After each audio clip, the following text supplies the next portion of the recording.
Ahora sí que estamos, oye, porque estabais todos mirando aquí el escenario que hacen estos dos tipos ahí, pero es que toda la gente que está al otro lado de las cámaras está viendo alguna de las maravillas de Badajoz. Estoy seguro que en muchos países ahora mismo, de los que nos están viendo en el plano virtual, alguien ha entrado, a raíz de ese vídeo que acabáis de ver de Paraíso del Agua, Patrimonio del Agua, ha entrado y ha dicho, pero ¿cómo? Si Badajoz no hay, está todo en el interior ahí, de la península, ¿cómo que Paraíso del Agua?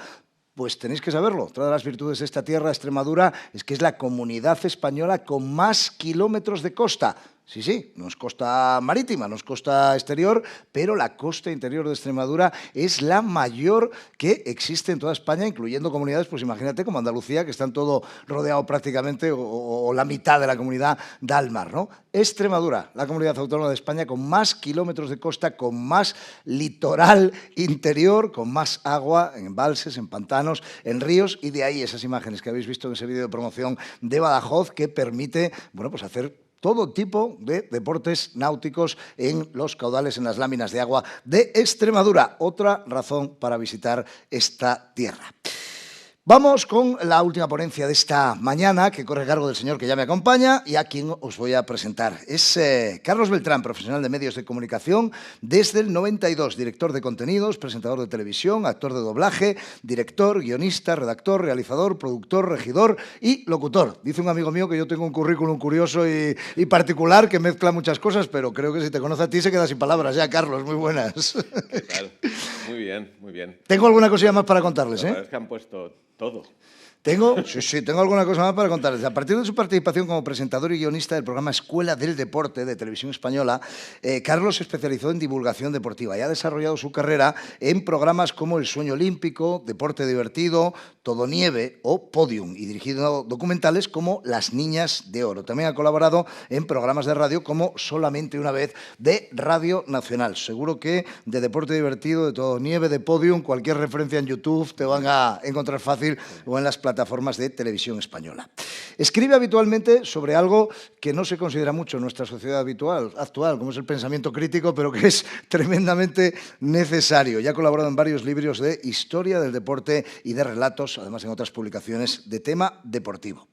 Allá por el 2002, preparando una serie de programas sobre la historia de los Juegos Olímpicos, descubrió archivos de películas de Michelin Ostermeyer y Fanny Blankers-Koen en sus entrenamientos diarios. Ahora nos hablará de ello. Y a partir de lo que aquellas imágenes le inspiraron, no ha parado de buscar, investigar, descubrir y contar todo lo que ha podido poner en orden de la historia de la mujer en el deporte. Prohibidas pero no vencidas. Es el desarrollo en forma de libro de 22 años de curiosidad satisfecha, de vocación de contar cosas, de vocación de comunicar. Este es el libro, Prohibidas pero no vencidas, mujeres pioneras en el deporte. No me ha dado tiempo todavía a estudiármelo entero, pero supongo que por aquí saldrán unas amigas mías de allí de la zona de Asturias que en un pueblecito hace no sé cuántos años tuvieron el primer equipo de balonmano que había en Asturias femenino, ¿no? Pero muchísimas de esas mujeres. No aparecen, pero aparecen de esa época otras cosas. Hemos tenido, es maravilloso, yo creo que en este congreso hemos tenido también alguna de las pioneras. Es que cuando las mujeres no podían hacer deporte, seguro que aquí tienes alguna mujer que todavía se ha tenido que disfrazar de hombre para hacer deporte o has empezado a partir de ahí cuando ya eso no fue necesario. Y a mí lo que más me gusta, Carlos, es el título, Prohibidas pero no vencidas. Empezamos, lo hemos dicho esta mañana también, con la prohibición de que entraran en los Juegos Olímpicos. Bueno, oye, los griegos eran un poco de aquella manera, luego hemos ido corrigiendo eso, ¿no? Pero aún así, vetadas han estado y siguen estando en muchos casos. Hemos hablado hoy de países en los que Paloma, por ejemplo, del Río, está interviniendo para conseguir sacar deportistas y que puedan tener ya no una vida mejor, simplemente una vida, ¿no? Y, por supuesto, desarrollarse a lo que hacen. Seguimos viendo mujeres competir con burka en los Juegos Olímpicos. O sea, el libro hablas de las pioneras y de las que han abierto brecha, pero el libro sigue abierto y, por desgracia, creo que vamos a tener que seguir mucho tiempo trabajando en ese libro, Carlos. Totalmente, es así. Pues, adelante, yo que me voy, que te dejo ya. Pues, sí, porque hay gente que no se maneja en el escenario, pero creo que no va a ser tu caso. Así que pues vamos con ello. Con Carlos Beltrán os pido un fuerte aplauso, por favor. Prohibidas, Gracias. pero no vencidas. Bueno, aplaudidme cuando termine, porque así de primeras puede ser que luego os llevéis un chasco. Pero bueno, muchas gracias. ¿Qué tal estáis? ¿Llevamos bien? ¿La cabeza bien? Ahora os voy a pedir que nos metamos en el DeLorean imaginario y hagamos un paseo por la historia. Y eso requiere un tipo de atención un poco diferente a lo mejor a la que hemos tenido hasta este momento, ¿no? Pero bueno, en la presentación han dicho que efectivamente hace unos años, unos pocos, 22 en total, pues vi unas imágenes. Estaba preparando un programa especial sobre los Juegos Olímpicos, la historia de los Juegos. Entonces iban a ser los de Sydney, ¿os recordáis los de Sydney 2000? Y entonces íbamos cronológicamente viendo a ver cada redactor, cada redactora, nos quedábamos con un paquete de juegos y organizábamos los programas, ¿no? Me tocó, por suerte, el de Londres 1948, que son unos juegos muy particulares porque son los primeros después de la Segunda Gran Guerra, ¿no? de la Segunda Guerra Mundial. Y entonces son unos juegos muy interesantes porque suceden muchas cosas que tienen que ver con el redescubrimiento del deporte, volver a sentir parte de Europa, una serie de cosas muy interesantes, ¿no? Los estadounidenses en Europa habían sido, bueno, pues muy bienvenidos, la Unión Soviética decide no participar, ahí pasan un montón de cosas. Total, que yo pedí archivos sobre quienes eran importantes, ¿no? Yo tenía idea de ver las imágenes de Micheline Ostermeyer, que fue una atleta francesa que en aquellos Juegos consiguió 3 medallas, 2 de oro y una de bronce, y que a mí me llamaba especialmente la atención porque el día que consiguió la medalla de oro de lanzamiento de peso, esa noche, la noche de ese día, dio un concierto en el Albert Hall de Londres de piano y tuvo tanto éxito que al día siguiente la prensa no sabía si dar la crónica del lanzamiento o la crónica del concierto. Y esa figura me llamó mucho la atención, Micheline Ostermeyer. Y la otra figura era Fanny Blankers-Koen, que había conseguido 4 medallas de oro en esos Juegos, en atletismo también, y que había competido en el 36 en Berlín. Es decir, que había pasado toda la guerra y en Países Bajos entrenando para llegar a ser la mejor atleta del mundo en el 48, cuando ya en el 36 era buena.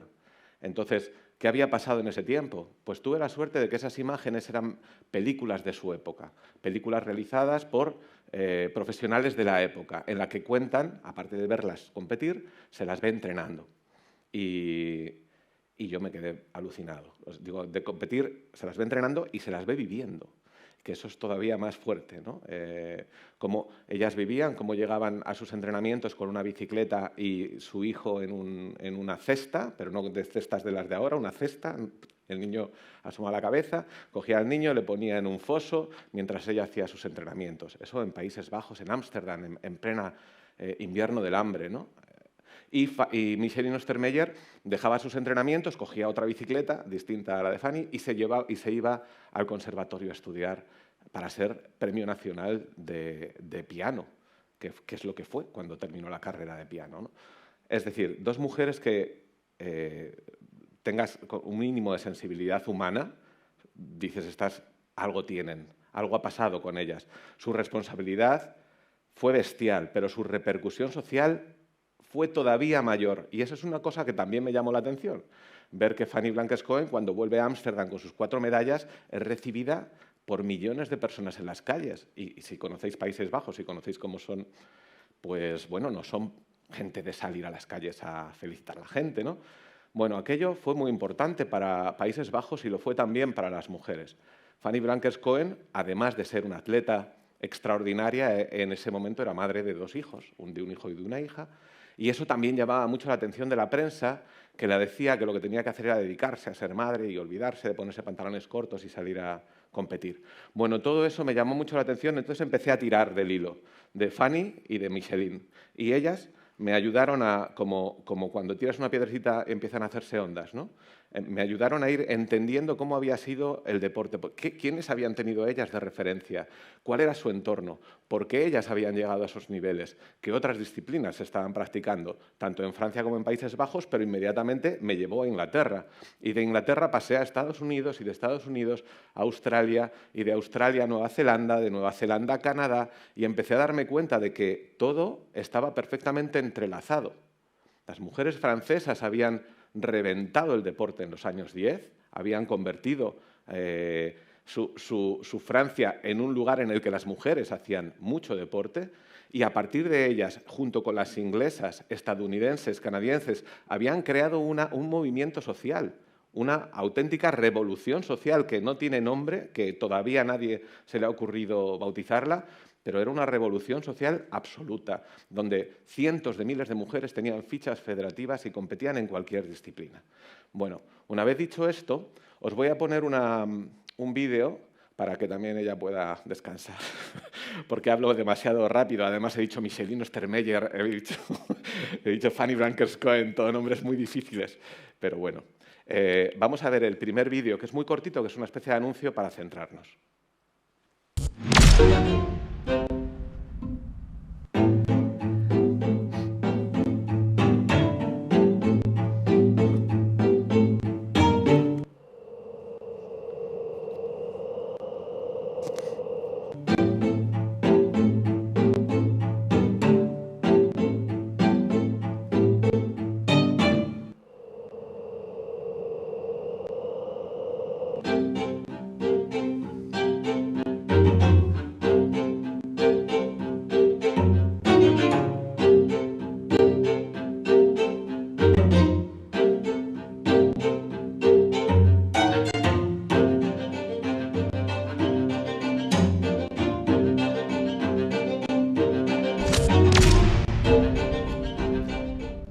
Gracias. ¿Habéis reconocido alguna? ¿A que no? Bueno, entre estas 40 y tantas mujeres está la primera española olímpica en deportes de verano. También está la primera española olímpica en deportes de invierno, que además fue recordwoman mundial de lanzamiento de martillo durante 27 años. También están, pues, a ver, yo he visto medallistas olímpicas, hay unas cuantas. También hay médicas, además de deportistas, periodistas, empresarias, todas ellas deportistas de élite en su época y en su sitio, en su lugar. También hay alguna deportista profesional de tenis, la primera deportista profesional de tenis estaba también en ese grupo, deportistas profesionales de baloncesto de los años 10 y 20 en Estados Unidos y también de ciclismo. Antes hablábamos del ciclismo, bueno, pues ya había ciclistas profesionales a finales del siglo XIX en Estados Unidos y en Europa. Y también había promotoras deportivas, creadoras de alguna disciplina deportiva concreta, lingüistas, filósofas, todo eso estaba ahí y todas eran deportistas de élite en su momento. ¿A qué flipas? Bueno, es que no os podéis hacer ni idea. Salí de dos y me encontré miles. Y bueno, me gustaría engancharos igual que yo me enganché con unas imágenes, con este segundo vídeo, para que también centremos un poco la mirada en los años a los que me estoy refiriendo. Vamos a empezar con una imagen del año 1936, en los Juegos Olímpicos de Berlín, y dos atletas italianas que son las que van de negro, pero el resto pues son americana, estadounidense. Con esa carrera de 80 metros vallas se puede explicar la historia de la humanidad en ese momento. Es algo muy sorprendente. En el libro lo cuento y hablo de Ondina Balla y hablo de Claudia Testoni, dos mujeres que tienen una historia increíble.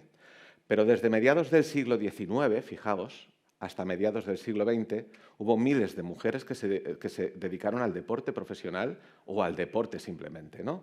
Entre ellas, Gertrude Ederle. Gertrude Ederle es una estadounidense que ya había sido medallista olímpica y que decide ser la primera mujer en cruzar el Canal de la Mancha. Bueno, otras lo habían intentado antes que ella misma lo había intentado el año anterior, y en el año 26, ahí está poniéndose el neopreno de su época, que era una grasa animal para no tener frío en el mar del norte, ¿no? Y ahí, cuando sale desde Francia a cruzar el canal. Y lo curioso de esta historia, bueno, hay muchas cosas curiosas, pero una de ellas es que cuando llega a Londres miran la marca, miran su tiempo y se dan cuenta de que ella es el mejor tiempo de todos los que han conseguido cruzar. 5 hombres antes que ella y luego ella. Y ella ha hecho el mejor tiempo. En ese momento batió el récord universal de cruzar el Canal de la Mancha, que era una cosa que a todo el mundo le parecía una barbaridad, cruzar el Canal de la Mancha. Poneos en el momento y poneos hoy. O sea, salir hoy de Francia y llegar a Inglaterra nadando, ¿vale? Son 14 horas y media, llegó ahí a Kingston y la recibieron pues miles de personas en Inglaterra. No hay un dato que nos pueda decir cuánta gente estaba allí recibiéndola, pero el dato que sí tenemos es cuánta gente la recibió en Nueva York cuando llegó a su casa, y la recibieron 2 millones de personas, según la prensa del momento. 2 millones de personas para recibirla, darle la enhorabuena, decirle qué grande eres, qué maravilla, Gertrude, qué fenómena, ¿no? Pues esa repercusión social tenían esta mujer, vamos a poner esta, aunque yo sé que hay más, pero luego os cuento. Entonces, ahí la tenemos. ¿Sabéis a qué se dedicó luego Gertrude? Ella fue siempre profesora de natación. Y como tenía un problema de sordera, en sus grupos siempre había niños y niñas o sordos profundos o con problemas de sordera. Ahí hablamos también de inclusión. Bueno, yo me preguntaba siempre, ¿y si esto pasó, por qué no lo sabemos? ¿Por qué 2 millones de personas en Nueva York y yo no lo sabía? Y en 1917 empezó el fútbol en Inglaterra a conformarse de una manera muy bestia. Los hombres se habían ido a pegar tiros a la guerra, las mujeres se habían quedado allí en Inglaterra, en la retaguardia, en las fábricas, eran las autobuseras, eran las taxistas, eran las todo, y además empezaron a jugar al fútbol. Estas imágenes que veis son de un Francia-Inglaterra, y en el público hay 14.000 personas en este partido. Pero sabemos de partidos entre el Dicker Ladies, por ejemplo, que es el más famoso de los clubs, y el St. Helens, en los que llegó a haber 53.000 personas y 11.000 se quedaron fuera. Bueno, este tipo de cosas. Ahí veis unas imágenes de baloncesto profesional estadounidense de los años 30. También luego os cuento. Y para hablar de ciclismo me gustaría irnos un poco más atrás. A finales del siglo anterior había mujeres profesionales del ciclismo en Estados Unidos y había mujeres profesionales del ciclismo en Europa, sobre todo en Centro Europa, en Bélgica, en Países Bajos. Bueno, pues en Estados Unidos, en el 1900, se decidió prohibir las competiciones de ciclismo si encima de la bicicleta había una mujer. La decisión fue unilateral, fue por parte de los hombres, se prohibió y desapareció. Cuando Tilly Anderson vivía comodísimamente de ser la mejor ciclista del momento. Bueno, y con ella otras cuantas, claro, porque ella sola pues no habría competiciones. Y por último me gustaría que os enganchaseis a las imágenes de Violet Piercy. En 1926, Gertrude Ederle cruzó el Canal de la Mancha. A las inglesas les entró un poco de picor porque un estadounidense había llegado antes que ellas desde Francia, ¿no? Fijaos los zapatos de Violet. Bien, Violet Piercy dijo, pues las inglesas también, y corrió una carrera de maratón. Esto tiene un triple mérito, porque en aquel momento en Inglaterra estaban prohibidas las pruebas de más de 1000 metros para las mujeres. Y ella era una fondista. Y una fondista a 1000 metros pues le resulta una castaña pilonga. Entonces decide que ella sí que quiere entrenar fondo. Y aunque no pueda competir oficialmente, quiere ser fondista. Bueno, pues el atletismo de fondo está totalmente en deuda con Violet Piercy, porque ella fue la primera que consiguió una mejor marca mundial de atletismo, de maratón. Y esa primera mejor marca lo hizo con jueces oficiales y en un recorrido testado. Era la carrera de maratón de Londres, que en aquel momento solo corrían hombres. Bueno, sabemos que hubo otras mujeres antes que ella que habían corrido carreras de maratón. Así con jueces, solamente una en Francia que conozcamos. Pero Violet Piercy fue la primera que dijo, oye, esto hay que empezar. Las mujeres somos capaces de correr maratones, o al menos yo, que soy mujer, soy capaz. Y a partir de ahí empezó otra revolución. Hablamos de 1926, cuando en nuestro subconsciente colectivo nos dicen quién fue la primera mujer que corrió una maratón. Prácticamente todo el mundo se dirige a Catherine Swifter en la maratón de Boston, y porque va con el chándal y viene un tipo y la arranca y tal. Bueno, esa imagen, que es la que tenemos, es la de la primera que hace una carrera solo para hombres, vestida bien. Pero antes que ella hubo otras mujeres que corrieron maratones, algunas a las que trataron igual que a Catherine Swifter y a otras, por la cultura deportiva del sitio donde eran, por ejemplo Violet Piercy, pues su marca pasó a ser la primera de bueno, de un ranking mundial, ¿no? De una federación internacional. Bueno, ¿os he conseguido enganchar un poco al momento? Ahora os he contado solamente 6 o 7, ¿no? Figuras. Pero ya os digo que estas 6 o 7 estaban sostenidas por una estructura enorme, por una estructura que se empezó a montar en Francia, sobre todo, aunque apoyándose en estos otros países que os comento, ¿no? A los que podríamos incorporar Polonia y Checoslovaquia perfectamente, con la escuela Sokol en Checoslovaquia y en el Imperio Ruso. Bueno, todo esto soportaba en Italia, la gimnasia italiana, soportaba una estructura mundial. Entonces fue una mujer que se llamaba Alice Milliat, que organizó una federación, primero en Francia, en 1915, y luego, al ver que se le incorporaba muchísima gente, dijo, pues intentemos una internacional. Y organizó una Federación Internacional de Deporte para la Mujer. Bueno, pues con esta Federación Internacional, todo esto me miráis como diciendo, este chico se lo está inventando todo. Os lo juro, o sea, yo lo he visto con mis propios ojos. Y lo he visto en prensa, lo he visto en imágenes, por suerte algunas han llegado hasta nuestros días, ¿no? Esta Federación Internacional de la Mujer fue la que peleó para que las mujeres fuesen incorporándose paulatinamente al comité, o sea, a los Juegos Olímpicos, porque entendían que ese era el escaparate mundial en el que tenían que estar, en los Juegos Olímpicos.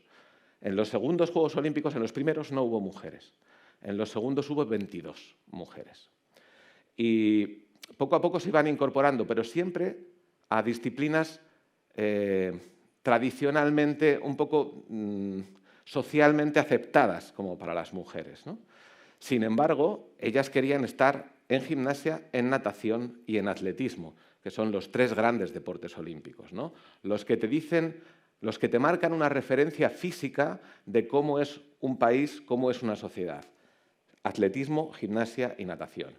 La natación empezó en 1908, se intentó, pero no se consiguió, pero en 1912 se consiguió la entrada de la natación en 3 pruebas. La gimnasia y el atletismo entraron en 1928, en Ámsterdam. La gimnasia entró en una sola prueba, que era por equipos, pero no un equipo de 6, como podéis imaginar ahora, una rítmica, pues no, eran equipos de 13. Era un orfeón haciendo gimnasia. Y entonces, ¿qué pasaba con eso? Pues que había países que no consiguieron equipos suficientes, no tenían gente suficiente, con lo cual hubo 5 equipos en gimnasia. Y en el atletismo se incorpora, por fin también en Ámsterdam, después de muchas batallas que ahora os voy a contar rápidamente, en Ámsterdam se consiguen 5 pruebas. Como veis, siempre es, venga, te dejo un poco y a ver qué tal, ¿no? Eso sucedió en Ámsterdam. 5 pruebas cuando las mujeres estaban compitiendo en todas. Estaban haciendo todas las pruebas. Lanzaban jabalina, lanzaban disco, lanzaban peso, lanzaban martillo, todo. Saltaban pértigas, saltaban altura, longitud, longitudes de parado. Todo lo que se hacía, lo hacían ellas. Pero aquí, 5 pruebitas. Entonces, el 100, el 4%, ¿qué más? El 100, el 4%, el 800, un lanzamiento, el de disco y una prueba más que me queda. Y el salto de altura. Esas son las 5 de Ámsterdam. Bueno, ¿qué pasó? En Ámsterdam las mujeres corrieron el 800. Un 800 es una prueba ya muy agónica. ¿Y qué sucede hoy mismo si vemos un 800 de atletismo? Que cuando termina la prueba, algunas y algunos caen al suelo, extenuados, se tiran, respiran, se cansan, alguno hasta tiene un momento que parece que se nos va. Bien, eso es un 800. Pues lo mismo, sucedió eso. ¿Qué sucedió al día siguiente? La prensa, excepto 1 o 2 que valoró el esfuerzo y contó lo que había sucedido de verdad, la prensa se volcó y dijo, las mujeres no tienen capacidad para hacer 800 metros. Entonces, en ese momento se decidió en los Juegos, en el Comité Olímpico que no se podía correr más de 200 si eras una mujer. Y entonces en los Juegos Olímpicos siguientes solo hubo pruebas hasta 200 metros. Fíjate, o sea, es que es muy fuerte, ¿eh? O sea, poneros, pensarlo. Pues esto es lo que ha sucedido. Yo por eso digo lo de prohibidas, porque el atletismo no está prohibido, pero no correr más de 200. Hombre, vamos a ver. un poco, ¿no? Seamos serios. Si yo hago atletismo y soy capaz de hacer 1000, 1500 y lo que haga falta. Y las mujeres estaban haciéndolo. ¿Qué me encontré cuando en 1928 llego a Ámsterdam y me encuentro allí a las canadienses, a la japonesa, una japonesa impresionante, Kinoe Itome, y a las francesas, y bueno, me encuentro con esa historia de Ámsterdam 28. ¿Por qué llegan hasta ahí? Bueno, porque las mujeres, a través de la Federación Internacional de la que os hablaba, que había nacido en Francia, en el seno de un club que se llama el Femina Sport, que todavía existe en París, el Femina Sport es el que genera esa inmensa red, ¿vale? Y consiguen hacer lo que ellos llaman primero los Juegos Olímpicos de la Mujer, que luego pasan a llamarse, para la historia, los Juegos Mundiales de la Mujer.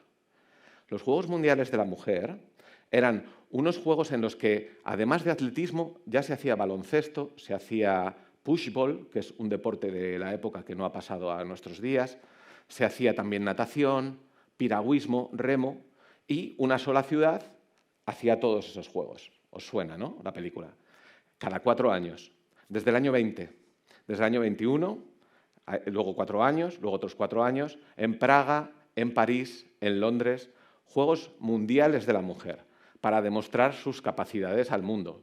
Juegos en los que los estadios se petaban, se llenaban, en los que las mujeres iban batiendo récord tras récord, en lo que las organizaciones nacionales iban consolidándose y en los primeros ves 7 países representados con unas pocas atletas cada uno, pero en el siguiente ya hay 9, con más atletas, y en el siguiente hay 11, y vas viendo cómo estructuras de países se van generando, y de pronto topas con que en 1928 las dejan entrar en los Juegos como a modo de ejemplo, e inmediatamente la realidad es que dijeron, ha sido un mal experimento, el atletismo no puede seguir en los Juegos Olímpicos para las mujeres. Eso fue lo primero que dijeron. Pero entonces, en el año 32, que eran los Juegos de Los Ángeles, no iba a haber atletismo. Y entonces hubo un entrenador, que era además el jefe técnico de la Federación Estadounidense de Atletismo, que dijo al comité, bueno, pues si no van mis mujeres, tampoco van a ir mis hombres, que lo sepáis. Y entonces, Los Ángeles 32, sin competición atlética, sin Estados Unidos. Y entonces dijeron, bueno, a lo mejor el 800, a lo mejor las mujeres sí que pueden competir. Y bueno, volvieron a abrir el camino a las mujeres, gracias en este caso a este hombre que se llamaba Gustav Kirby y que demuestra una vez más la importancia de que los hombres den pasos adelante en la búsqueda de la igualdad. Bueno, a Gustav Kirby no hablo de él en el libro, pero tiene una biografía que lo fliparíais. Y nada, yo quería haberos contado todo esto, ya lo sabéis, ya no podéis decir que no lo sabíais, cuando os hablaba de todas las disciplinas. Es así, o sea, no hay una sola disciplina que se os ocurra que estuviera siendo practicada por hombres que no estuviese en paralelo siendo practicada por mujeres. Y sí que, no sé qué hora tenemos, porque es que sabéis qué pasa, que como hemos empezado un poco más tarde de lo que teníamos previsto, que yo empezara a la 1 y terminara a las 2, bueno, estáis con mucha hambre, entiendo, ¿no? Pero ¿os parece bien si yo tengo un vídeo que dura 2 minutos y medio el vídeo, pero que generalmente se alarga, porque es súper interesante? Entonces, es un vídeo de fotografías. En este caso, fotografías, algunas de ellas están en el libro y conseguimos la posibilidad de publicarlos y otras no. Pero bueno, pues porque no nos dieron la posibilidad de publicarlas. Pero sí que las puedo contar porque son de dominio público, entonces os las puedo enseñar aquí. Aquí, si os fijáis en estas, dura muy poquito, entonces si me las vas parando, yo voy hablando. Gracias. Si os fijáis, aquí hay 2 escaladoras. Al principio hay que fijarse bien, pero luego enseguida las ves. Y bueno, aquí tenemos a 2 escaladoras de Edimburgo, en unas rocas en Edimburgo. ¿Y por qué hay 2 escaladoras? Son de 1880. Y dices, es que ya escalaban. Sí, claro, escalaban. ¿Sabes qué pasa? Que no había clubes en los que ellas pudieran entrar. Los clubes de escalada eran solo masculinos. Y entonces ellas iban a inscribirse y les decían, no, es que tú no eres un hombre. Y entonces no puedes escalar. Y ellas hicieron un club, The Ladies. que sigue, que todavía hoy en Edimburgo podéis ir a visitarlo y que ahora es mixto. Bueno, han permitido a los hombres escalar con ellas. Y bueno, pues ahí están, dos de las mejores escaladores de finales del siglo anterior en Edimburgo. Es asombroso. Hablabais antes de Asturias. En el año 75, una mujer fue a incorporarse a la Federación de Alpinismo de Asturias y le dieron la ficha, una mujer mayor, adulta, y le dijeron, bueno, pues que la rellene tu marido y la firme tu marido, y ya cuando vengas con eso, ya entras. Y esto estamos hablando del año 75 en Asturias. Bueno, y entonces, que si la brecha, que si no sé qué, joder. Entonces, vamos a ver más fotos. Yo voy a pasar por algunas un poco rápidas. Esta es un anuncio de deportistas de élite en Canadá. Están anunciando patines. Es un club de hockey y hielo. Extraordinario también. Y hablamos de finales del siglo XIX, 1890. Vemos otras. O bueno, si queréis os cuento algo más de estas. No, vemos otras. Mira, aquí hay dos muy interesantes que son la primera ganadora de Wimbledon. En el tenis se inició bastante rápido la incorporación de las mujeres en las grandes competiciones. En los Grand Slam participaban mujeres prácticamente desde el cuarto o quinto año después de empezar esos torneos, ¿no? Y ella es la primera campeona de Wimbledon, esta de aquí. Y esta es una de las dos estadounidenses que vinieron a jugar al tenis a París 1900, a los Juegos Olímpicos de París. Y su hermana, además, luego compitió en Wimbledon. O sea, que son de las dos primeras mujeres estadounidenses que cruzan el charco para traer aquí el tenis que se jugaba allí. Y no solo trajeron el tenis, sino también la manga un poco más corta. Y ahí empezó una especie de pensamiento que a lo mejor si jugabas con ropa más cómoda podías jugar también un poco mejor. Bueno, es un matiz, pero es interesante. Y ahí estaban estas dos, las hermanas Jones y luego las hermanas Watson, que son las dos que fueron muy importantes en Inglaterra a finales del siglo XIX. Vamos a ver más. Estas mujeres estaban así vestidas porque así es como jugaban, ¿eh? Aquí está Anne Londonderry. Para este congreso viene pintiparada, porque Anne Londonderry en 1892, a veces me bailará la fecha a lo mejor un año o dos, hizo algo asombroso, dio la vuelta al mundo en bicicleta. Entonces estaba muy de moda la vuelta al mundo en 80 días de Julio Verne y había gente que decía, pues yo lo hago en menos y yo no sé qué. Y entonces, bueno, conoceréis seguramente a Annie Blyth, que hizo la vuelta al mundo en 72 días, que era una periodista que además lo dejó escrito y que si no lo conocéis os recomiendo que lo veáis con su espíritu aventurero, ¿no? Y bueno, y Anne Londonderry decidió hacerlo en bicicleta. ¿Y con qué componente? O qué cosa tan curiosa, ¿no? Que Londonderry no era su apellido. Londonderry lo llevaba en la bicicleta, pero Londonderry era una marca de agua mineral de Massachusetts. Y Anne se apellidaba con un apellido de estos muy complejo, Cohen-Kopkowska, porque era letona, era de origen letón. Bueno, pues Anne dio la vuelta al mundo, lo contó, luego fue periodista durante prácticamente toda su carrera y es una mujer extraordinaria. Hay otra cosa más de Anne que os puedo contar. Ella iba a salir así vestida desde Massachusetts, desde Boston, para dar la vuelta al mundo, ¿no? Coger la costa este, irte hasta Europa en barco, toda Europa, Asia, África, tal. O sea, África, Asia y volver por Japón a la costa oeste y hacer todo Estados Unidos en bici. Ese era su plan. Iba a salir así vestida y con esa bicicleta. Se hace esas fotos, no sé qué, no sé cuántas. La aplauden, se va a 800 metros, bueno, bien, 1 kilómetro y pico, no va mal, pero va y dice, ¿qué hago yo para dar la vuelta al mundo con esta falda y esta bicicleta? Porque la bicicleta era una bicicleta para mujeres y pesaba el triple que una bicicleta para hombres. Y la ropa era lo más incómodo que te podías echar al cuerpo. Total, que se dio la vuelta, cogió una bici para hombres, le puso Londonderry y se cambió de ropa. Se quitó la falda, se puso unos pantalones, lo que llamamos unos boomers, ¿no? Esos pantalones un poco anchotes, y ahí sí empezó su recorrido. Esto nos puede decir también que estas mujeres, además de luchar contra unos prejuicios sociales, además de intentar hacer hitos, retos deportivos, estaban luchando contra mucho tardígrado, ¿no? Bueno, vamos a, pues igual que hoy, solo que un poco distinto, o sea, con algún matiz.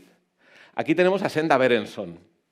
Qué pena que se han ido las de vóley, porque, bueno, Senda Berenson hay una de vóley, ahora te cuento. Bueno, Senda Berenson, que es la que tiene el balón en 1903, en esta foto, unos años antes había sido la que cogió la idea de Naismith, que fue el inventor del baloncesto. Unos meses, unas semanas después la leyó y unos meses la incorporó al Smith College. Y bueno, Senda Berenson es la responsable, en este caso no culpable, sino no sé cómo se dice, la responsable en positivo de que el baloncesto entrase en el mundo de las mujeres tan rápido como en el de los hombres. Hay un dato muy interesante, que es que el primer partido entre universidades de baloncesto de la historia fue un partido entre mujeres. 2 equipos femeninos compitieron el primer partido de la historia. Y siempre nació a la vez, prácticamente a la vez, os digo, en semanas, cuestión de semanas, y Naismith iba a dar sesiones de baloncesto a los colegios de mujeres y a las universidades de mujeres. Estaba totalmente entremezclado. Bueno, Senda Berenson, que era una mujer que había nacido en Rusia y había emigrado a Estados Unidos, pues consiguió que el baloncesto se expandiera entre las universidades, que era como una parte muy importante. Y además luego incorporó el voleibol, aunque el vóley también es un invento masculino, de un hombre. Pero inmediatamente, ya que había tenido éxito total con el básquet, dice, pues con el vóley también. Y lo incorporó también al Smith College, junto con otras amigas, porque había una red total de profesoras de actividad física y deporte, que esa red, cuando una veía que algo funcionaba, se lo comunicaba a otra, y vas viéndolo cómo se va extendiendo rápidamente por todo Estados Unidos y Canadá. Entonces, el vóley es otro de esos deportes que nace en paralelo y que vive en paralelo. O sea, el hecho de que el baloncesto en este momento, practicado por mujeres, no tenga el enganche que tiene el masculino, no es por el inicio, no es porque ellas se incorporasen después.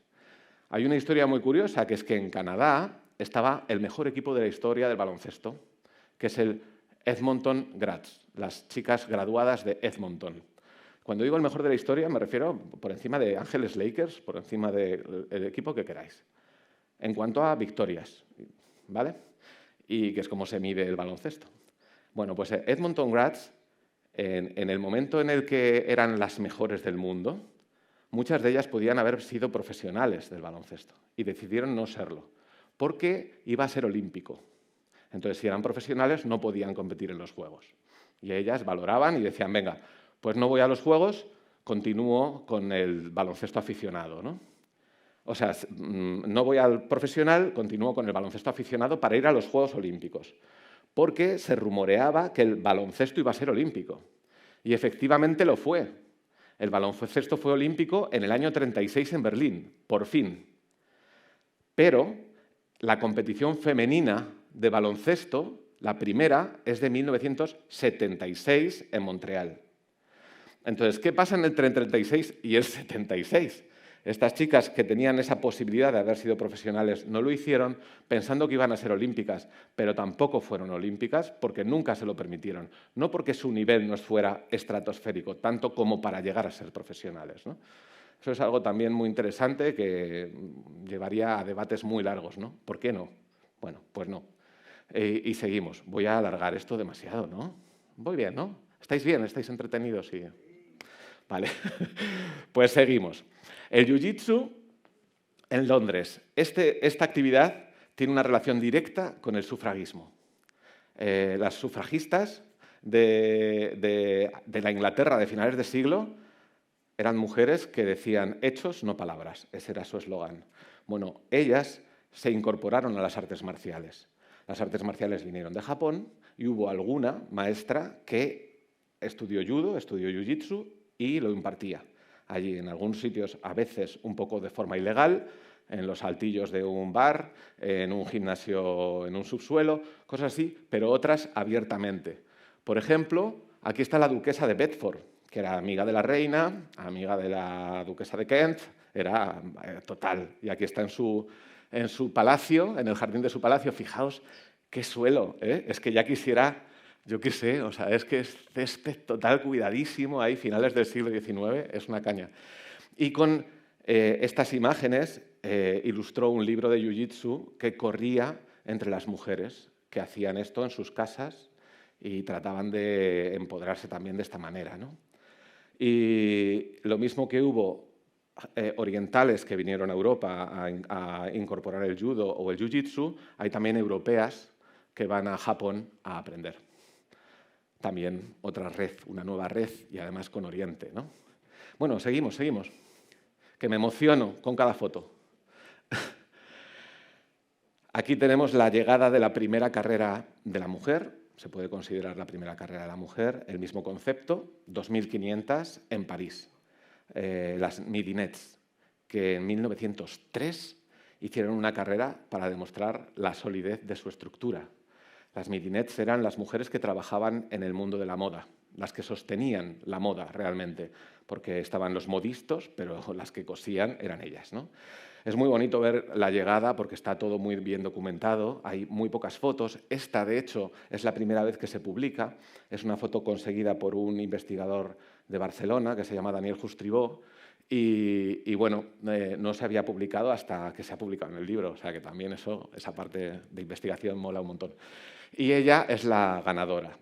Entre la carrera la organizaron las chalequeras, y la que ganó, pues no era chalequera, era pantalonera y les dio un poco de rabia porque, bueno, el caso es que es muy bonito ver cómo se genera la carrera, cómo la utilizan como una fuerza, o sea, como una demostración de fuerza, porque poco después vinieron las huelgas de las midinets, muy poco después, y se cambió la estructura laboral en Francia. O sea, que es que el deporte está íntimamente unido con los logros también sociales, ¿no?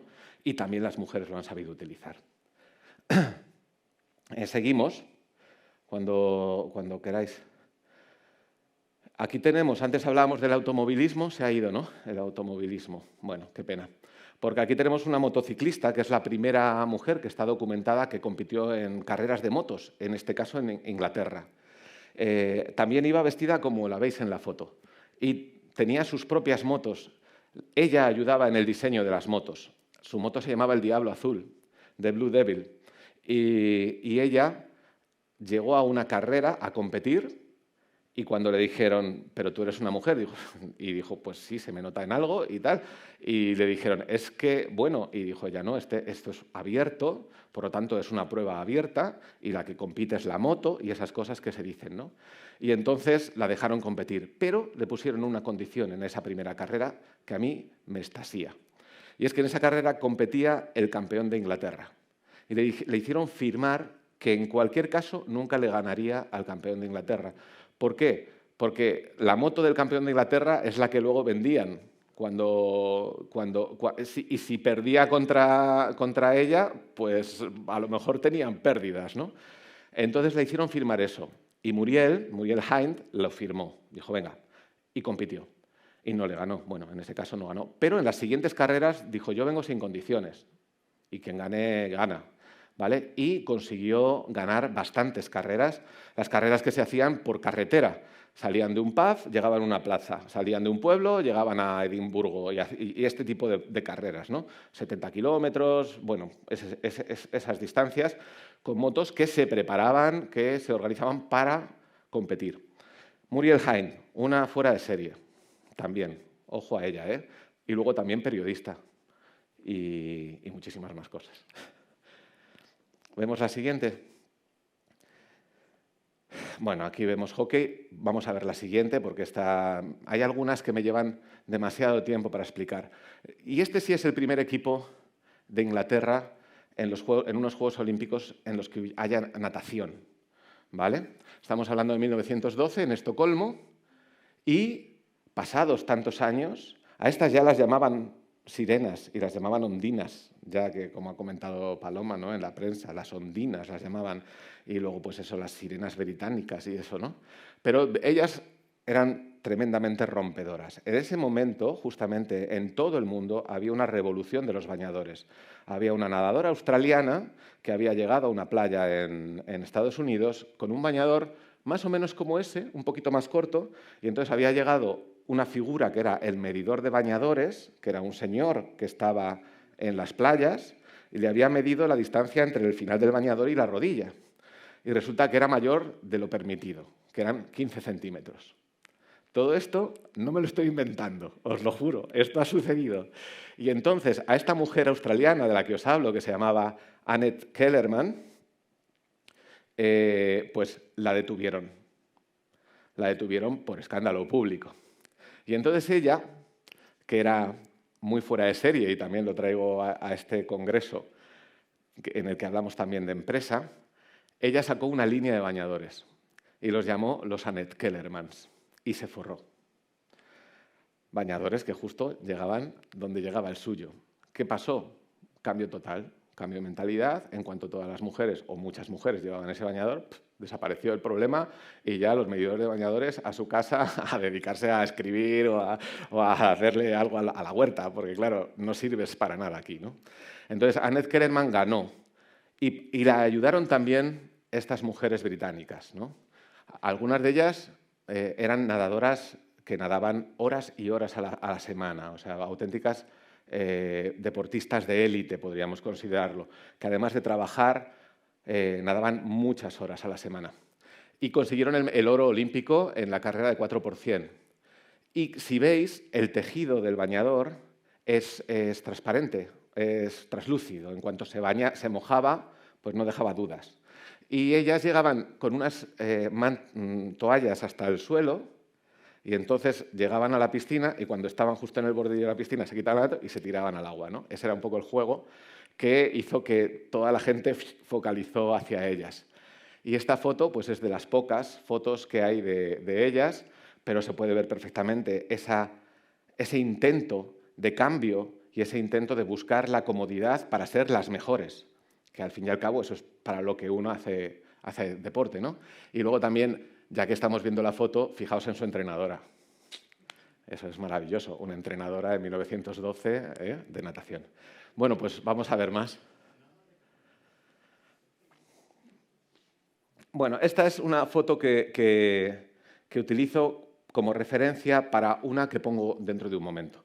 Esta es de 1917, en la primera competición de atletismo en Francia que se anota, que se marca, ¿no? Y ellas son quizá las responsables de este gran movimiento social del que os hablo. Son las mujeres atletas del Femina Sport de París. Pero bueno, fijaos en su ropa, 1917. Vamos a ver más.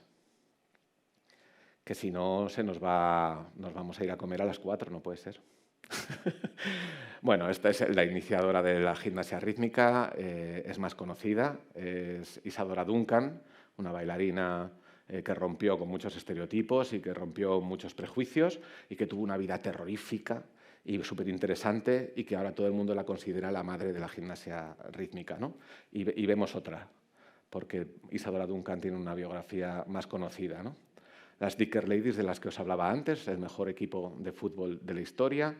En el fútbol inglés tenían tantísimo éxito las mujeres que en el año 1921 la Federación de Fútbol Inglesa decidió prohibir a las mujeres jugar en sus campos. Entonces llamó a todos los clubes, mandó una circular y dijo este deporte no es bueno para las mujeres y no pueden jugar en nuestros campos, no se las puede permitir jugar. Entonces, ¿qué sucedió? Pues que inmediatamente, claro, todos los equipos de mujeres que estaban compitiendo en campos de la federación dejaron de jugar. Y entonces el fútbol fue perdiendo cada vez más gente, ¿no? ¿Y qué sucedió más? Pues que algún equipo que tenía campo propio permaneció jugando. ¿Hasta qué año? Pues cada vez, como las ligas eran cada vez más difíciles de organizar, porque cada vez había menos equipos, pues fue cayendo y decayendo. Hasta el año 35 y 36 había mucho nivel y seguía habiendo buenos equipos y seguía habiendo buenas competiciones, con equipos escoceses, incluso con equipos franceses. Pero en el año 36, con el gobierno de Vichy, se prohibieron a las mujeres jugar al fútbol. Se las prohibió en Francia, por lo tanto tampoco se podían hacer internacionales. Las alemanas, en el año 35, también, pero todavía más heavy. En Alemania, si te pillaban jugando al fútbol, te podían encerrar, o sea, era con pena de cárcel. Hasta aquí hemos llegado. Se organizó un primer equipo alemán en Frankfurt y en su segundo partido había gente tirando las piedras en el campo. Entonces, claro, pues muchas de ellas dijeron, bueno, a mí es que me gusta mucho jugar al fútbol, pero la verdad me vuelvo a la casa, lógicamente. Y así es como ha ido yendo la vida. Entonces podemos decir ahora que es que ha habido una brecha muy grande, porque lo que queráis, pero es que realmente esta es una historia de prohibiciones. Y a las Dicker Ladies continuaron hasta 1965 jugando y ellas invitaban a equipos a sus campos y cuando había un buen partido sacaban el cartel con Dicker Ladies contra Escocia, por ejemplo, ¿no? Y ponían un sello que era Banned but not beaten. Era prohibidas pero no vencidas. Así por lo menos lo he traducido yo. Y ese es el eslogan que a mí me ha quedado más fuerte y que por eso lo he utilizado como título del libro, ¿no? Bueno, y ya vamos avanzando porque estamos ya en los años 20 y nos tenemos que ir incorporando. Esta es Violet Piercy, ya la veis en los años 30 con zapatillas algo más deportivas y como ya la conocéis fenomenal y sabéis quién es, pues seguimos. Vamos con otra. Y aquí tenemos dos imágenes de esos Juegos de la Mujer, de los Juegos Mundiales de los que os hablaba. Bueno, son simplemente pues, para que veáis que también hacían sus desfiles, sus sueltas de palomas, sus músicas y todo. Y era realmente algo maravilloso. Si brujuleáis un poco en Internet, podréis encontrar en YouTube los juegos ¿cuáles son? Pero que están fenomenal. Claro, os lo tendría que decir bien, ¿no? No de memorieta. Eran los Juegos de Gotemburgo. Gotemburgo en el 26. Y están muy bien las imágenes, muy bien grabadas y se ve que están grabadas con alguien que sabe de atletismo. Y merece mucho la pena entrar a verlo. Bueno, y seguimos. Esta es una atleta polaca, Halina Konopacka. Halina es una mujer que fue capaz de llevar todo el oro de Varsovia, sacarlo de las arcas del Ministerio de Hacienda y llevarlos al gobierno en el exilio en París. Ella, junto con otras dos personas. Halina Konopacka era muy famosa, muy conocida y además una activista total. Fue la revolucionaria del deporte en Polonia. Y Polonia siempre ha sido alto nivel en cuanto a deporte y mujeres deportistas. Y Halina Konopacka fue eso, además de gran deportista, una activista por la libertad y por el feminismo. Súper interesantes algunos de sus poemas, porque además era escritora. Cuando tuvo que huir de Polonia, porque llegaban los nazis, fue primero a París a llevar el oro y luego pasó por España, pero en España bueno, estaba ya la dictadura, pasó por España con un nombre falso, un pasaporte falso, llegó hasta Lisboa y de Lisboa cogió un barco a Brasil y de Brasil fue a Nueva York. Y allí montó un club de esquí en Nueva York, ojo, que hay que conocer, montó un club de esquí y luego ya se fue a Florida, donde vivió como pintora durante toda su vida, hasta los 70 y tantos años que murió, Halina Konopacka. Alucinante también, Halina. Bueno, seguimos. Me estoy enrollando mucho, ¿no? Aquí está el equipo atleta de Canadá. Ya me gustaría que os fijaseis en su ropa. Van ya cómodas. Esto ya empieza a ser deporte. Esto es Ámsterdam 1928. Siempre ha sido deporte, pero esto empieza a ser ya empieza a ser élite. Es a lo que me quería referir, ¿no? Extraordinaria historia de estas 6 atletas y de su acompañante. Pero bueno, esa quizá la leéis en el libro porque es muy larga. Si podemos seguir y vemos más. Y esta es la que quería que comparaseis con la anterior. El 17 vestían así, en el 32 vestían así. Si diceis, qué pesado con el vestuario, ¿no? Estáis diciendo, ¿no? Pues sí, efectivamente, porque es que me parece que es fundamental a la hora de hacer deporte. Y ir cómoda y ser la mejor, porque vas cómoda. Hay un ejemplo clarísimo en España, el baloncesto era muy buen baloncesto. En el año 32 era de los mejores de Europa. En el año 35 era de los mejores de Europa. Iban todas vestidas, pues como estas chicas, con camiseta y pantalón corto. En el año 37, el baloncesto español empieza a no ser de los mejores de Europa, porque empiezan a vestir con una falda hasta aquí y una camisa hasta aquí. Entonces, aunque seas mejor, no lo puedes demostrar, porque estás vestida como no tienes que estar vestida para jugar al baloncesto.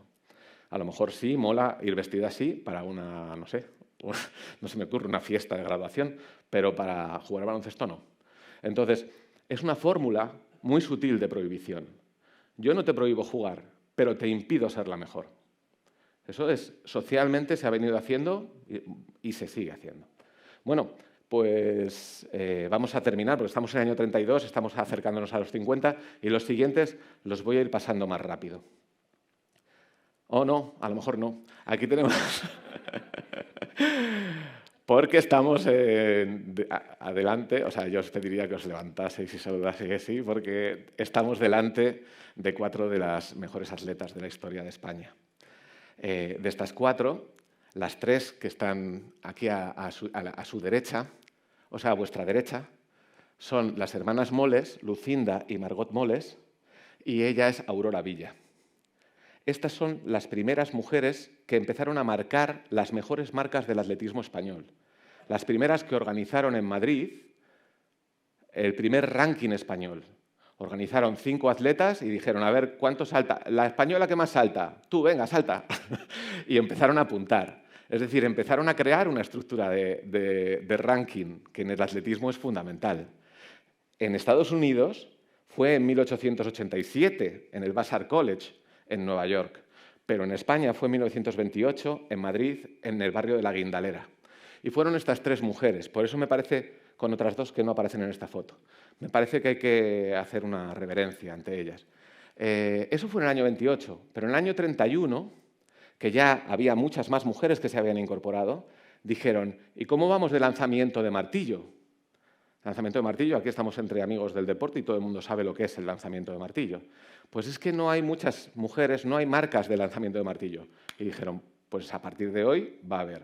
Cogieron el martillo, le hicieron el que decía la federación que tendrían que lanzar las mujeres, pum, pum, y se marcaron récord del mundo de martillo. Claro, era la primera vez que se lanzaba y se apuntaba. Pero claro, primero fue Lucinda, luego Aurora, récord del mundo de martillo, y luego Margot Moles, un año después, ya aprendiendo a lanzar martillo, ya con una técnica muchísimo más depurada, hizo un récord del mundo de martillo, superó a su hermana y a su amiga, fue récord de España durante 45 años y fue récord del mundo durante 27. Y esa es Margot Moles, que además es la primera mujer española, junto con otra, con Maenza, que compitieron en unos Juegos Olímpicos de invierno, porque además era muy buena esquiadora. Todo esto Margot Moles. Yo, siempre que hablo de Margot Moles, me emociono mucho, porque cuando fue el golpe de Estado, pues Lucinda Moles se fue a Estados Unidos. Lucinda es parte del exilio español. Y en Estados Unidos fue profesora de educación física, porque aquí en España fue de las primeras que propició que se empezase a hacer deporte y actividad física en la infancia y además de forma no segregada. O sea, niños y niñas en sus clases, 500 tenía en Madrid en el año 36 y en el año 37 se fue a Estados Unidos. Y nos perdimos a Lucinda en España, que habría reventado esto. Bueno, pero Aurora Villa, que era médica, era oftalmóloga, se quedó en España con mucha relación también con Estados Unidos y con Inglaterra, pero a nivel científico. Y se quedó aquí organizándose pues, como pudo. Intentó mantener el atletismo, pero el atletismo es una de esas cosas que se decidió que no era suficientemente femenino. Y la sección femenina, gobernada por Pilar Primo de Rivera, decidió que el atletismo no era bueno para las mujeres en España. Por lo tanto, desde el 36 hasta el 63 no hay competiciones de atletismo en España. 40 años de vacío. Y Margot Moles en el año 42 vio cómo a su marido le fusilaron y le recogió, le enterró y a partir de ese día dejó de hacer deporte y dejó de dar clases. Es decir, es el exilio interior, de una manera, se podría valorar así. Con lo cual, se cuenta muy bien la historia de España con estas mujeres, ¿verdad? En esos años, desde los años 20 hasta los años 60 incluso. Y bueno, vamos a ir terminando, ¿vale? Vemos el final, pasamos largo, ahí está una alemana de fútbol, una noruega de rítmica, las españolas de las que os hablaba antes del baloncesto, el Femení y de Sport en Barcelona con 3.000 socias en el año 34, esgrima, como veis hay de todas las disciplinas y siempre con una historia humana detrás bestial. Netball en Nueva Zelanda, Australia, Sudáfrica. Y aquí tenéis a Micheline Ostermeyer, vamos a dejarlo aquí. Micheline Ostermeyer, la francesa que era concertista de piano, a la izquierda, cuya hija vive muy cerquita, vive en Portugal, en Porto Alegre, y un día la llamé porque coincidí que encontré y me dijo vente, y me fui una Semana Santa a conocerla y ella pues me ha contado muchas cosas de su madre muy alucinantes. Y Fanny Blankers-Koen, la de Países Bajos. Es decir, cierro con las que abrí. Este es el recorrido. Yo no sé, os dejo si queréis preguntarme alguna cosa y yo ya me callo. Yo me he levantado, me declaro culpable que me he levantado ahí, estaba atentísimo para meter presión ahí a Carlos, más que nada porque tenemos que dejar descansar a nuestros técnicos y a nuestras fantásticas intérpretes de lengua de signos que están aquí haciendo un deporte importante durante todo el rato, ¿no? Buscamos preguntas aquí en la sala, allí tenemos una. Mientras tanto, lo hemos citado antes, lo he dicho antes, Sonia acaba de ser testigo de ello en un campeonato del mundo de duatlón, deportes avanzados, de triatlón en Ibiza, y es que el Carlos Beltrán del siglo XXIII seguirá teniendo fotografías de estas en color, seguirá viendo mujeres corriendo bajo el sol, nadando, con pañuelos en la cabeza o las imágenes que seguimos viendo en los Juegos Olímpicos. A mí, sobre todo, es la reflexión que me deja, que es que este libro va a tener muchas más ediciones, por desgracia, Carlos. Sí, y luego también tendrá el Carlos Beltrán de 2023, que irá a mirar el Campeonato del Mundo de marcha y entonces irá a ver dónde están las mujeres. Cuando salen en la misma carrera, salen a la vez y compiten hasta el final. Y algunas de ellas, la primera mujer llega antes que el último hombre, en todas, 50 kilómetros marcha o 35 kilómetros marcha, pero no la vemos. Me les imagino buscando las imágenes diciendo, ¿y el realizador por qué no pone a la primera mujer? Pues no la pone. La pone, uy, debe ser que a alguien le toca. Oye, las mujeres, joder, joder, ¿y dónde están? Tiene al de la moto pendiente del sexto hombre y la primera mujer no aparece. Eso también le va a pasar. Pregunta, allí. Buenas. Yo quería hacer un apunte primero sobre las Dicker Ladies. Y es que cuando los hombres volvieron de la Primera Guerra Mundial, la FA Cup no le dio importancia a esas mujeres porque pensaban que todo ese éxito que habían tenido pues ya no lo iban a tener. Y sin embargo, Alfred Frankland, que fue el presidente de este club y el presidente de la fábrica donde trabajaban estas chicas, organizó una serie de amistosos durante el año, creo que fue 1919, en el que llegaron a meter en Stamford Bridge, en Londres, a más de 50.000 personas en un estadio. A raíz de eso, la FA Cup decidió hacer esta prohibición de los estadios hasta el año 1970. La pregunta es, ¿tú crees que si no hubiesen existido estas prohibiciones tanto en la FA Cup como en Francia como en otros deportes, si tendríamos que estar a día de hoy, en este siglo, haciendo este arduo trabajo de visibilización a nivel social del deporte femenino? Yo tengo toda la seguridad de que no. Evidentemente, si ellas hubieran podido hacerlo, ellas tenían la idea de ir a Estados Unidos y de hecho hicieron una gira. Y cuando llegaron a Canadá, les habían conectado desde Inglaterra y les habían dicho no pueden jugar contra mujeres. Y entonces ni en Canadá ni en Estados Unidos jugaron contra mujeres, jugaron 9 partidos contra 9 equipos masculinos. Ganaron 3, empataron 3, perdieron 3. Pero yo creo que esa promoción en Estados Unidos, esa promoción en Canadá, si hubiese sido contra equipos femeninos, equipos de mujeres, habrían crecido allí el fútbol para ellas. Y en Inglaterra habría seguido creciendo, se habría mantenido. Y en Francia igual, y en Alemania lo mismo. Cuando vemos ahora cómo es Alemania una superpotencia mundial del fútbol y miras que es que en el 31 las tiraban piedras y en el 36 se lo prohibieron. Pero ¿cómo puede ser? O sea, es que tiene muchísimo más mérito que, ¿no? Pero a la vez no han tenido las oportunidades inmensas que han tenido el fútbol para los hombres, que han tenido día a día de promoción y de, bueno, todos los gobiernos los han sabido utilizar, ¿no? Y ahí está en el palco el jefe del Estado o el presidente en cuanto hay algo. En las chicas, para que vaya un jefe del Estado a un estadio de mujeres, pues no hay. Así que yo creo que sí. Yo creo que estaríamos hablando de un deporte muchísimo más equilibrado. ¿Más preguntas? ¿Alguna pregunta más por aquí? Chicas, que os veo por ahí con ganas. Allí tenemos otros los chicos. Veía ahora el mensaje en el cierre del vídeo de las fotos, una frase de Virginia Woolf. Nada sucedió hasta que ha sido descrito y tal. Yo creo que esto tiene que hacernos muy conscientes también, Carlos, de algo que decíamos antes, ¿no? Digo, siempre hay un argumento. A cualquier periodista que pide más espacio para el deporte femenino, a cualquier empresa que se plantea apoyarlo, todo el mundo dice, no, vete con los hombres, hombre, que es que ahí está donde está la audiencia. Claro. Esto no lo hemos podido ver, no ha podido tener audiencia. Exactamente. Bueno, lo mismo, ¿no? Además, no es que no haya sucedido, ha sucedido. Tenían 2 millones de... Fíjate si Gertrude Ederle llega a Nueva York y ese día que le dan la llave de oro de Nueva York dice, oye, qué rica la miel que me tomo todas las mañanas de la granja San Francisco. Es que al día siguiente está todo en Nueva York tomando esa miel, ¿no? Entonces, ¿cómo no somos capaces de verlo claramente? No, pues, no es un argumento, ¿eh? Yo creo que es una conclusión también de 8 congresos. Sí. No es un argumento ni la economía, sobre todo cuando hablamos de dinero público, bueno, por supuesto, ni la gestión del negocio, ni la generación del negocio. Todo suma. Pregunta. Hola, Carlos. Hola. A ver, he sabido que sobre todo los regímenes autoritarios, las dictaduras, han sido propensas a utilizar la actividad deportiva y el deporte como propaganda, ¿no? Como un escaparate de los supuestos beneficios, no del país, sino del régimen, ¿no? Los Juegos Olímpicos de Moscú, lógicamente, Videla, la dictadura argentina, utilizó como propaganda la consecución del Mundial, el nazismo. Igual. Sin embargo, no parece que, por ejemplo, en nuestro caso, la dictadura franquista utilizara los logros que ya venía consiguiendo el deporte femenino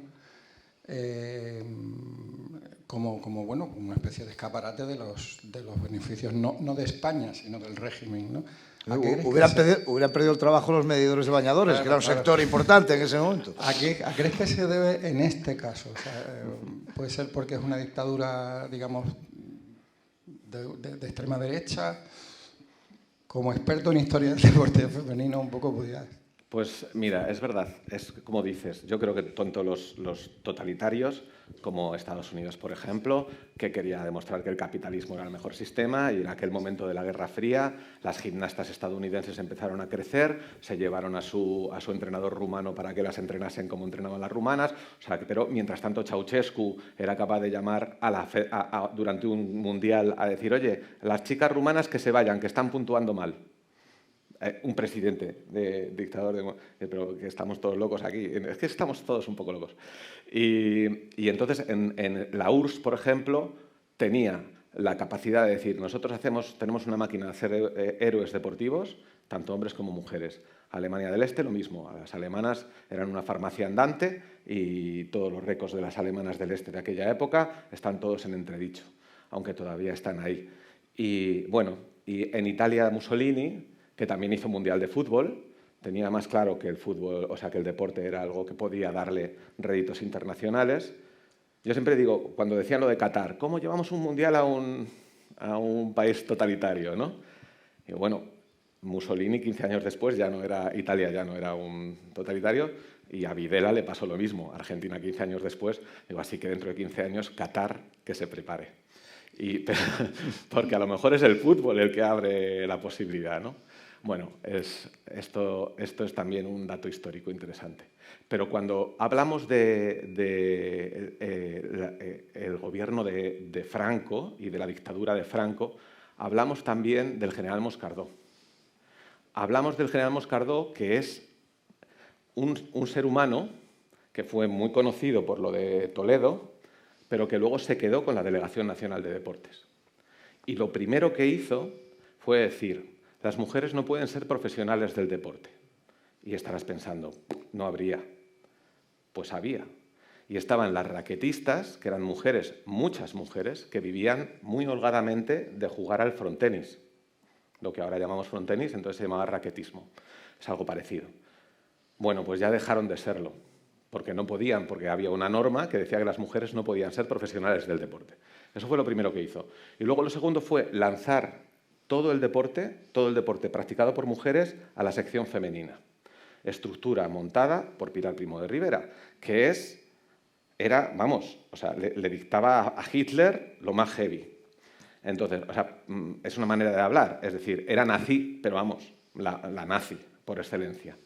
Y entonces Pilar Primo de Rivera lo primero que hizo fue, ¿qué deportes son susceptibles de que una mujer sea hombruna? Que es lo que no queremos, porque las mujeres tienen que irse a casa, tener hijos y tal, y cuidar a su familia y a su marido. Y entonces desaparecieron las grandes disciplinas. Desaparece el fútbol, desaparece el atletismo para las mujeres y desaparecen otras disciplinas pues, que requieren una fuerza mayor. Y se mantienen algunos suficientemente femeninos, como decían ellas. Y a partir de ahí, la Delegación Nacional de Deportes se desentiende de las mujeres.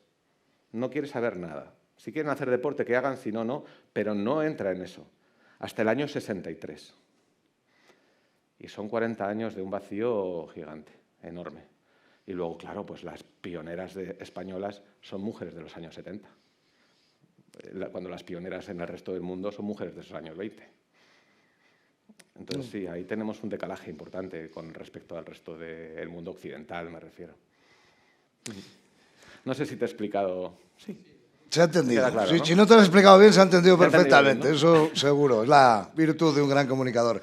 Carlos, muchísimas gracias por habernos acompañado. Estaríamos ratísimo hablando, viendo vídeos. Os recomendamos a todas y a todos el libro. Lo vais a poder encontrar fácil a través de Internet. Seguro, si no lo encontráis en las librerías aquí en España, prohibidas, pero no vencidas. Mujeres pioneras del deporte. Un artículo de investigación, un libro de investigación para sacar a la luz lo que... Antes contábamos, ¿no? No es que no haya habido mujeres líderes, no es que haya habido mujeres deportistas, no es que el negocio gire en torno al deporte masculino, es que durante muchos años se ha querido que eso sea así y es el momento de que rompamos ya definitivamente con ese pasado en todos los niveles, insisto. Ojalá no veamos ya más imágenes como las que hemos visto ahí, que son de los años 20 y que por desgracia en los años 20, pero de 2000, seguimos viendo. Es verdad. Carlos, muchísimas gracias, un fuerte aplauso para Carlos Beltrán. Muchas gracias. Muchas gracias. Nos vamos, descansamos un poquito, unos minutos, y os invitamos a todas las personas que estáis aquí a, desde donde queráis, desde vuestras casas, desde cualquier playa fluvial o aquí o de agua dulce en Extremadura, que está el día para ello hoy, a acompañarnos a partir de las 4 en la versión online, a través del enlace, a través del Zoom. Todas las personas que estáis ahora mismo en la versión online, pues ahí lo vais a poder seguir viendo. A las 4 de la tarde vamos a proyectar el Cineforum online El Viaje, la medalla de la salud mental, con la introducción y los comentarios de Lola Fernández Ochoa, esquiadora española, miembro del clan de los Ochoa, que ha sufrido muchísimo precisamente por ese problema y que es un problema que, al igual que el papel de la mujer, pues ha estado muy escondido, ha estado muy debajo de la alfombra y afortunadamente a día de hoy empieza a salir a la luz para que se tomen medidas para reducirlo. Os esperamos a todas y a todos aquí a las 4 de la tarde. Aquí me refiero los técnicos y un servidor que vamos a estar para lanzar eso. Vosotros ahí en el enlace en el Congreso Virtual. Y mañana, a partir de las 9 de la mañana, también estaremos ya por aquí para continuar con la segunda jornada del Congreso. Luego lo contamos. Como vais a estar todas y todos, pues luego cuento lo que hay mañana por la mañana. Gracias, Carlos. Gracias a todas y a todos. Congreso, Deporte, Igualdad y Empresa desde Cáceres. Continuamos en horita y media.